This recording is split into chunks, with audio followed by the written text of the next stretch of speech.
Saya punya abah berkata begini, setiap orang itu tidak akan lepas dari tiga hal. Setiap orang tidak akan lepas dari tiga hal.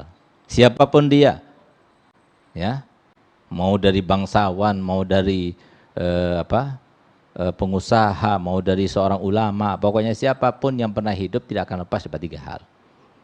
Yang pertama, Pak, setiap orang tidak akan pernah lepas daripada omongan orang.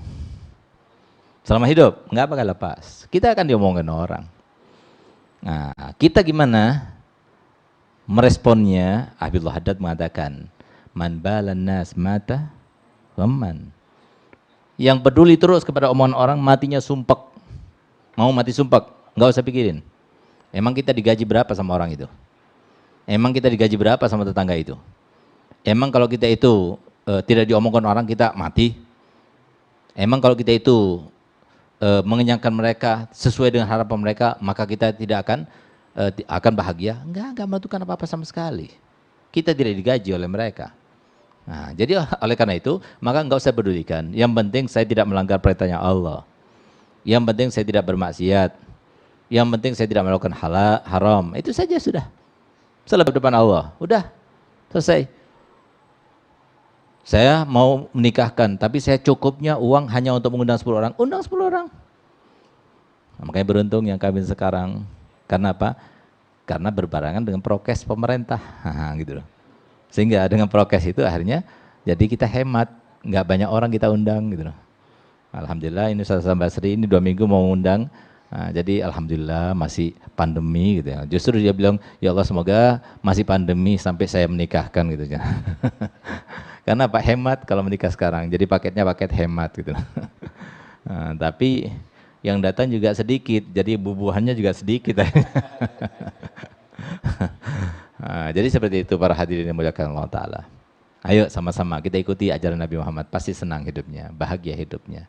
Itu yang pertama kata Mabuya. Yang kedua, enggak ada satu orang pun yang lepas dan selamat daripada kematian. Ada? Orang enggak mati? Enggak ada. Yang ketiga, tidak ada seorang pun yang selamat daripada ujian dan cobaan. Kenapa? Itulah maksud dan tujuan terciptanya manusia. Nah, jadi Allah Ta'ala kenapa menciptakan manusia? Untuk dicoba. Oleh karenanya Allah Ta'ala firman dalam Al-Quran, dalam surat Tabarak, alladzi khalaqal mauta wal hayata liyabluwakum ayyukum ahsanu amala. Liyabluwakum, jadi pasti kalian siapa? Kalian laki, kalian perempuan, kalian tua, kalian muda, kalian habaib, kalian bukan, kalian kiai, kalian bukan, kalian pengusaha, kalian siapa saja pasti akan dicoba. Dan Allah Ta'ala seorang zat yang maha profesional.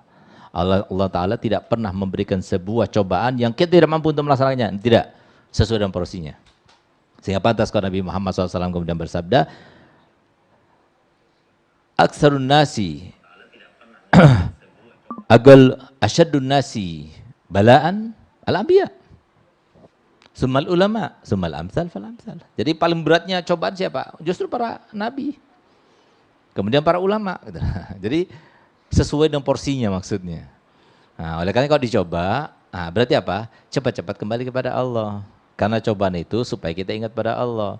Nah, oleh karena kalau nggak mau dicoba, maka selalu ingat pada Allah. Kalau ingat pada Allah, kita tidak dicoba. Cobaan pun yang datang pada kita, yang pasti itu tidak akan menyakiti kita, tidak akan mengganggu kita, bahkan kita mensyukurinya. Gitu.